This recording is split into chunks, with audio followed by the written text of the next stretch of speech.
Mahal mo ba talaga? Bakit nagpapakipot ka pa? Hoy, umayos ka.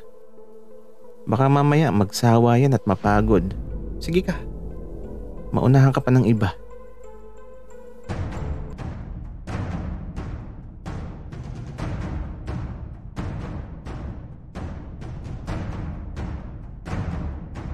Kaibigan, huwag mong kalimutan mag-subscribe sa aming channel at huwag din kalimutan i-click ang notification bell at subscribe button. Subscribe na!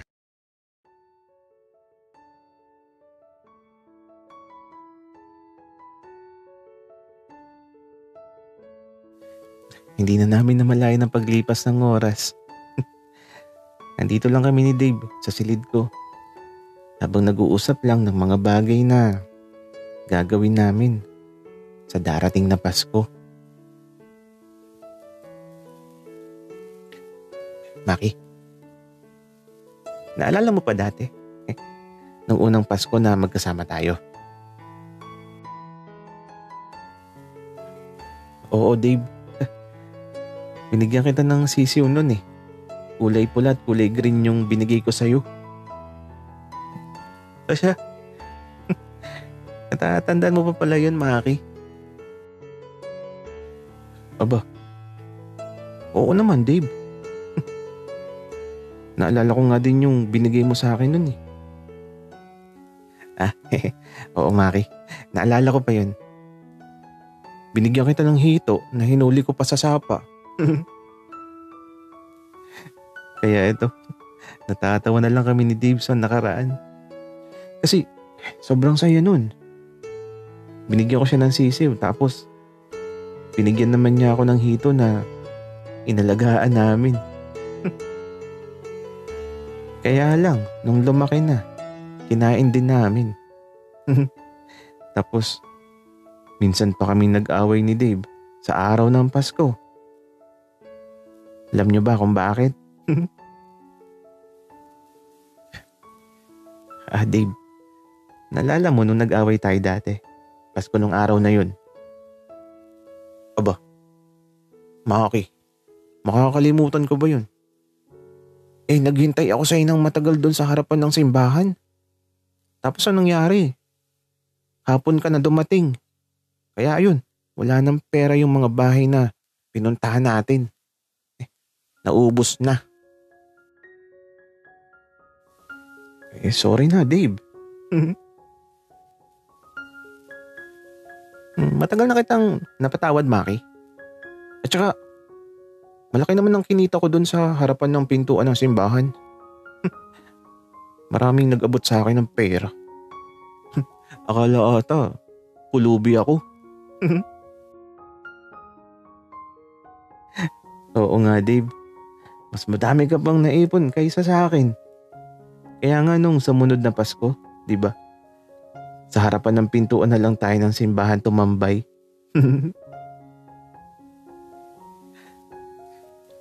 Oo, Maki.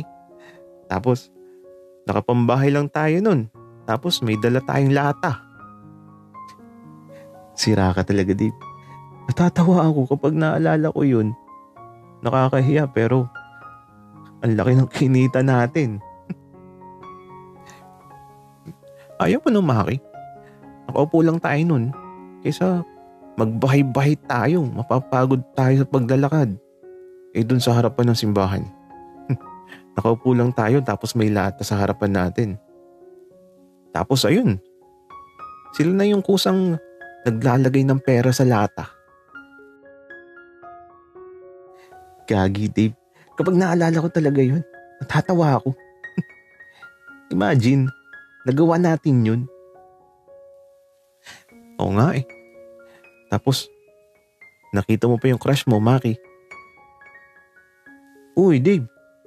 Ikaw ang may crush dun, ha? Hindi ako. Maki, ikaw ang may crush dun. Sa'yo na yun. Hindi na ako makikihati. Oo na, Dave. Crush ko na yun. Pero hindi na ngayon. Kasi may iba na akong crush. Sa'yo na siya. Iyong-iyo na. Gogi. Di ko na din crush yun. Pero Maki, Sino na palang bagong crush mo? Ah, secret. Basta, crush ko siya, Dave. Ano ba yan, Maki? Akala ko ba walang taguan ng sikreto? Parang di naman tayo mag-best friend. Lo, tampo agad. Sige na nga, sasabihin ko na, Dave. Yung anak ni Ninong, yung pinuntahan namin kanina. Alo? Nagka-crush ka doon, Maki? Ikaaway ko yun ah. Sinabi ko na lang na yun ang crush ko. Pero di naman totoo. Kasi naman, iba talaga yung crush ko. Bakit ba kasi kayo nag-away nun, Dave? Kasi naman, Maki. Naalala mo ba dati? Nung may regalo ako sa'yo na daga na kulay puti? Siya ang dahilan kung bakit nakawala sa kulungan.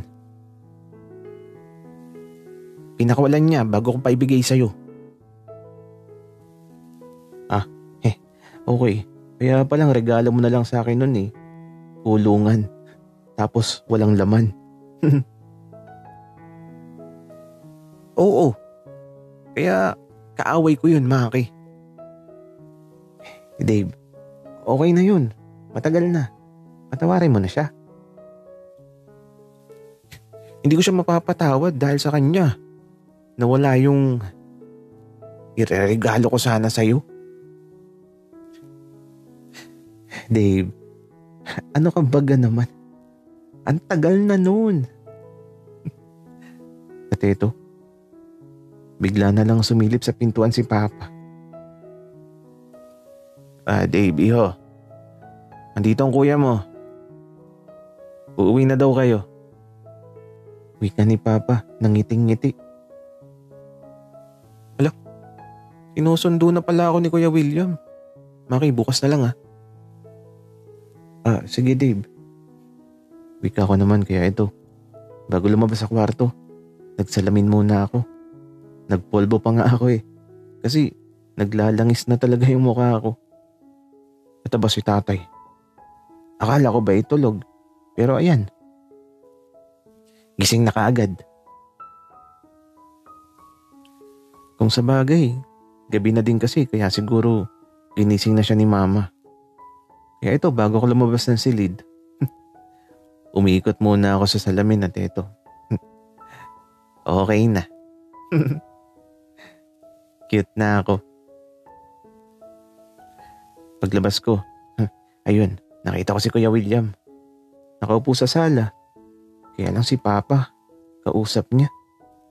Kaya ito, pag upo ko sa sala, anak, gwapo pala tong si William. Hindi na ako magtataka. Wika ni Papa. Magtataka po saan, sir? Wika naman ni William. Nako, Kuya William. Ay, lasing si Papa, wag mo nang intindihin. Wika ako naman. Mataba si Papa. Kinurot ako bigla sa bewang ko. Nagulat tuloy ako. Nasa tabi ko kasi si Papa. Anong nangyari sa'yo, Maki? Tanong ni Kuya William. Wala to, Kuya William. William, iho. May asawa ka na ba? Nako, sir. Wala pa po. Single na single po. Okay. Mabuti naman. O siya. Gagawin kayo masyado, anak Maki. Ihatid mo na sila sa labas. Sige po, sir. Magandang gabi po. At ito, nakangiti lang si Papa habang pinagmamasdan ako. Nakakainis. Kaya ito, inihatid ko na sila sa labas. Kuya William, paano mo nalaman ng bahay namin? Maki, Madali lang hanapin. Kilala ka kasi dito. Napangiti na lang ako. Kasi nakangiti din si Kuya William. Alis na kami. Maki. Sige Kuya William. Pika ako na may kasamang mga ngiti. Ay naku, bakit kaya ang saya ko? Kaya naman nung makaalis sila Dave, pumasok na ako sa bahay. At mula sa sala, nandito si Papa. Nakaupo na ba? Nakangiti nung pumasok ako. Bakit Papa? Anak, lasing lang ako pero hindi ako bulag. Ala, ang gulo mo Papa. Bahala ka dyan. Wika ako. Diretso kwarto. Tapos nahiga na ako sa kama. At pumikit na ako habang nakangiti.